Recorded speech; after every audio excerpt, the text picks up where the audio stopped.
Something just cracked inside the golf world. Tiger Woods has quietly called out Bryson DeChambeau after his latest remarks about Jack Nicklaus, and insiders say this is about far more than one comment. Old grudges, LV fractures, and legacy politics are colliding again, and today, I'll reveal the story beneath the noise. Provocation ignited. The spark was small, but the explosion was instant.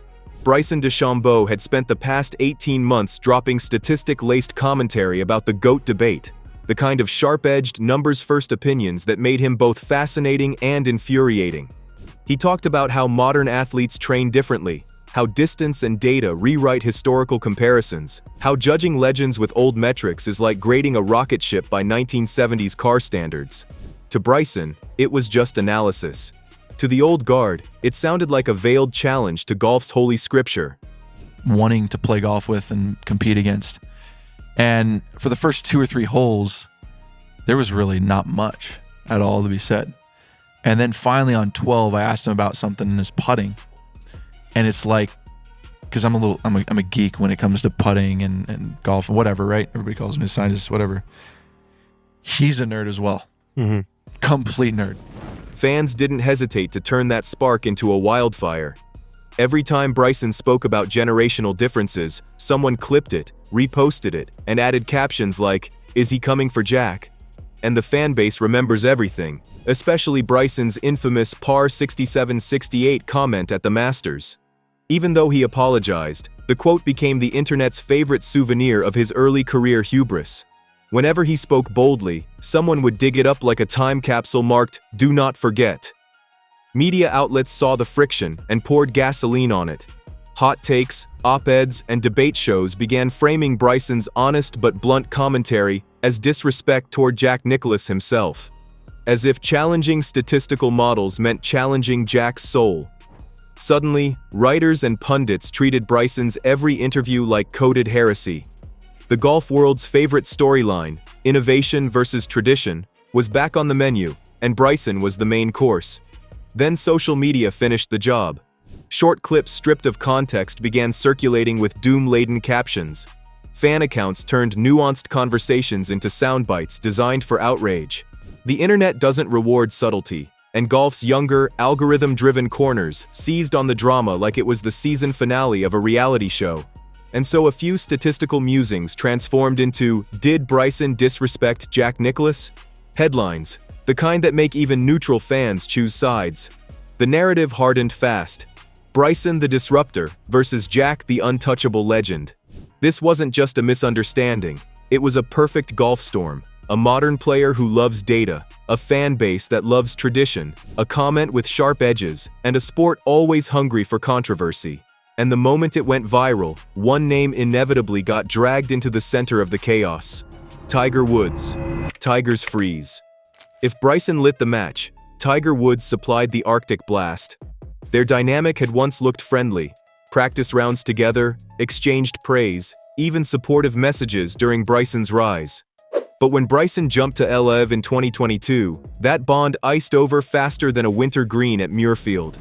Bryson himself admitted Tiger cut him off, claiming the messages stopped, the calls stopped, even the birthday text received nothing but digital silence. For Bryson, the snub felt personal. I think a lot of it's due to Tiger. Not very many scenes where you got a whole crowd that busts through the ropes to go watch Tiger and wanted to get around him as close as possible. That was a unique situation that I think golf will forever cherish, because that's really what he has meant to the sport. For Tiger, it felt principled. Because Tiger wasn't just another player during the PGA Live fallout, he became the unofficial guardian of golf tradition. While Live defectors talked about innovation and freedom, Tiger's stance radiated legacy, history, and loyalty to the institution that built him. So when Bryson crossed that line, Tiger's distance didn't feel accidental, it felt symbolic. A message to the world, some boundaries, once crossed, stay crossed. Then came the moment that sent the rumor mill into overdrive. The Open at Royal Troon. Tiger approached Bryson after a big win, offered a few polite words, and walked off with the calm composure of a man who knows cameras are everywhere. Fans saw thaw, some saw pity, some saw performance, everyone saw drama. And Bryson, ever the earnest reactor, publicly thanked Tiger. which only deepened the speculation that this was less reconciliation and more PR choreography. But the silent backdrop mattered more. The PGA and LIV negotiations had turned into golf's version of a civil war, with Tiger standing as the unofficial captain of the resistance. Every gesture, every handshake, every cold shoulder became part of a larger chessboard of symbolism. Bryson's name floated at the edge of that battlefield, representing the brash new era Tiger wasn't sure he wanted. So when the disrespecting Nicklaus storyline erupted, the tension wasn't just about a comment. It was about the years of silence, the split loyalties, the unhealed fracture. Tiger's call-out didn't exist in a vacuum. It existed at the intersection of personal history, league politics, and a legendary career built on defending the sanctity of golf's icons. Bryson may have sparked the drama, but Tiger made it thunder. Legacy whiplash. Amid the uproar, the strangest twist was that Jack Nicklaus himself had once praised Bryson's game. Back in 2020, Nicklaus had complimented Bryson's scientific approach, calling his distance experiments amazing. It was an endorsement that aged awkwardly once the narrative shifted into Bryson versus Jack. Suddenly, the man once admired for pushing boundaries was being cast as the rebel who dishonored a saint. The contradiction didn't slow anyone down. Scandal never stops for nuance. Was focused on it, really focused on it, even making this putt, but I knew I still had a job to complete. And I learned it from Tiger that the job's not complete till you hold that final putt on 18. And so when I made it, I was like, internally, I got chills in my body, but I said, calm yourself down. You got to finish a hole. You got to finish a hole. The reactions doubled back on themselves in whiplash fashion. Older fans clung to the idea that Bryson challenged golfing royalty. Younger fans defended him as the face of innovation. Meanwhile, Nicklaus stood calmly in the middle, neither scorched nor shaken.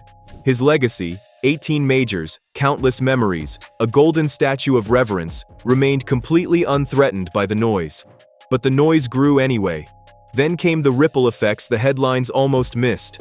Bryson was no longer just a golfer. He was a content creator, a data evangelist, a man constantly tinkering with swings, diets, equipment, and algorithms in front of millions.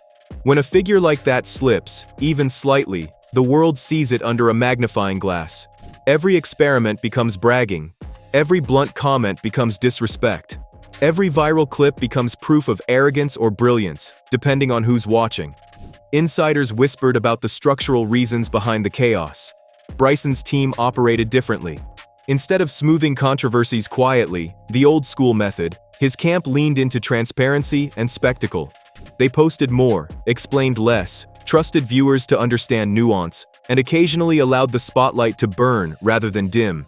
It was modern PR, built for clicks rather than diplomacy. His 2 recent US Open wins only amplified everything. The better he played, the more people expected perfection off the course. Suddenly, every minor word became magnified. Every misinterpreted comment became a referendum on the sport's values. And beneath it all, the question hummed, is this really about one quote, or about who gets to define golf's future? Because at the heart of the backlash wasn't Jack Nicklaus. It was the tension between reverence and reinvention, and Bryson had walked right through the crossfire. Algorithm fury. The transformation from provocative remark to full-blown scandal didn't happen on a golf course. It happened inside the digital hurricane. In today's media ecosystem, a modern controversy needs only 2 ingredients, a spicy quote and an algorithm hungry for chaos. Bryson supplied the first, social media supplied the second, and together, they baked a crisis that spiraled faster than a wind-blown troon bunker shot. So, I think every event is a little more elevated in regards to the noise level and the hustle-bustleness. And so when you go play a major and like even the Masters or US Open, there's going to be some rowdiness out there. They want to see some competitiveness and some fire. They're going to be cheering and rooting you on. So I feel like it's a very good prep for me going into these majors. It's definitely been helpful over the past couple of years for me. Been playing a lot better in them. It started with short-form content creators doing what they always do, slicing up long interviews into clips barely 10 seconds long, stripping away every bit of nuance like they were filleting a fish. The full GOAT conversation was thoughtful, layered, and rooted in Bryson's fascination with performance metrics. But online, context is the first casualty. Viewers saw only the most explosive lines, modern players, new standards, Data changes everything. Stitched together over dramatic music and captions screaming, "Is this disrespect?" Once the clips went viral, the next phase kicked in automatically. Reaction channels fired up their webcams. Commentators unleashed hot takes like they were teeing off on a par 5. TikTok golf influencers posted side-by-side videos of Bryson speaking next to old footage of Nicklaus, soft music swelling in the background as if a national treasure had been insulted. Suddenly, the internet wasn't discussing statistics, it was hosting a cultural funeral. Traditional media outlets, seeing the engagement numbers, jumped in with their own amplification loops. Headlines framed it as progress versus reverence, turning Bryson into a symbol of modern disruption and Jack into the embodiment of tradition. This wasn't accidental, it was good business. Outrage drives clicks, and golf's generational divide made for perfect, ready-made conflict. The narrative practically wrote itself. But the wildest accelerants came from the fringe corners of digital culture. Fantasy golf analysts speculating how drama affects performance, influencers claiming inside information about locker room whispers, rumor accounts inventing leaked DMs, and podcasts building hour-long episodes from a single quote.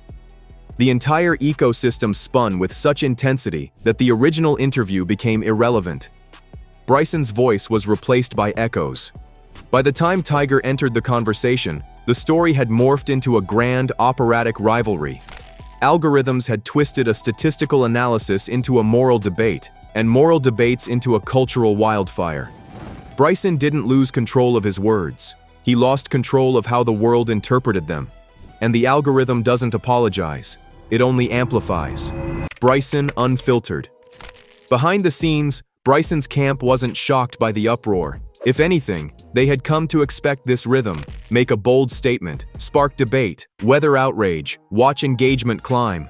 Bryson's public persona, the scientist showman, the engineer-athlete hybrid, didn't emerge by accident. It was half genuine fascination, half strategic branding. Fans weren't just watching Bryson swing, they were watching him experiment. They were watching him build theories, test them in real time, and speak openly about the results. This authenticity made him magnetic and volatile. His YouTube experiments, data breakdowns, deep dives into equipment engineering, and brutally honest post-round pressers created a persona built on transparency. That strategy delighted modern audiences who loved the behind-the-curtain access, but frustrated the old-school protectors of golf etiquette. Bryson wasn't supposed to explain everything. He wasn't supposed to talk about ball speeds like stock market tickers. And he definitely wasn't supposed to question the status of the old legends without couching it in reverent apology. Layer onto that the freedom of LIV's media structure, fewer restrictions, more content control, a culture built on individuality, and Bryson suddenly had an even bigger space to push boundaries. He wasn't operating under the PGA Tour's tightly curated image machine anymore. He was independent, experimental, and fully in command of his narrative, except for when it spiraled out of his hands. Insiders whispered that Bryson's team sometimes leaned into controversy rather than away from it. Their philosophy wasn't avoid mistakes, but build moments. Controversy equals attention, attention equals relevance, and relevance equals value in a digital era. Old-school stars managed image through quiet calls and private reconciliations. Bryson's camp managed it through uploads. The downside became clear the moment the Nicklaus firestorm erupted. When the target is a living legend, the room for error shrinks. Reverence still rules parts of golf culture, and stepping even a millimeter outside those lines triggers the purists like a tripwire. Bryson's team could manage science debates, personality critiques, and media spats, but reverence scandals hit differently. Suddenly the question wasn't just, what did Bryson mean? It became, how do you repair damage when the story isn't logically wrong but emotionally radioactive? And that's when the story stopped being about Bryson at all, and turned into a referendum on the future of golf. Fallout brewing. The aftermath didn't just simmer, it boiled into every corner of the sport. Sponsors watched closely, running calculations in boardrooms about whether this wave of controversy increased Bryson's visibility or threatened brand reputations. Golf is a sport tied deeply to heritage, class, tradition, and history. Companies love a disruptor, but only if the disruption sells equipment, not outrage. Bryson's wins kept him valuable, but the whispers about tone-deaf moments made certain brands cautious. Too much turbulence, and even his brightest achievements could get overshadowed. Meanwhile, inside locker rooms, the political temperature rose. Respect for legends isn't optional in the PGA universe, it's a cultural law. Tiger's cold shoulder wasn't just personal frost, it was a signal flare to the entire ecosystem about values and boundaries. When he publicly reacted to Bryson's comments, he wasn't merely defending Jack Nicklaus, he was defending the unwritten rules of the sport. Many players took note, some nodded in agreement, some grumbled privately, but almost everyone recognized the symbolic weight. The rift had implications for future team events too. Ryder Cup chemistry, President's Cup locker rooms, they all depend on mutual trust. If players believe Bryson threatens the sport's ethos, even unintentionally, that distrust travels. And if Tiger's reaction becomes the benchmark, the divide could linger much longer than the quotes that sparked it. Beyond the interpersonal politics lay the bigger question: what did this mean for Nicklaus's legacy?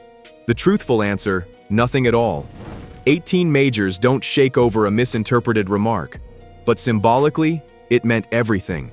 Jack became the focal point of a generational war, a tug-of-war between tradition and innovation, reverence and reinvention, past and future.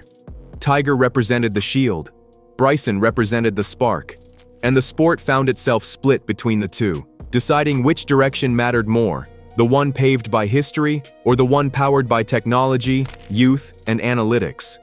In the end, the fallout wasn't about who was right, it was about who golf wants to become. The scandal may fade, but the questions it revealed won't. Tiger stands guard over tradition, Bryson charges ahead into disruption, and Jack remains the unshaken monument in the middle. Golf isn't just witnessing a feud, it's choosing its identity. And this meltdown? Just the beginning. So, like and subscribe to this channel so you won't miss any upcoming content.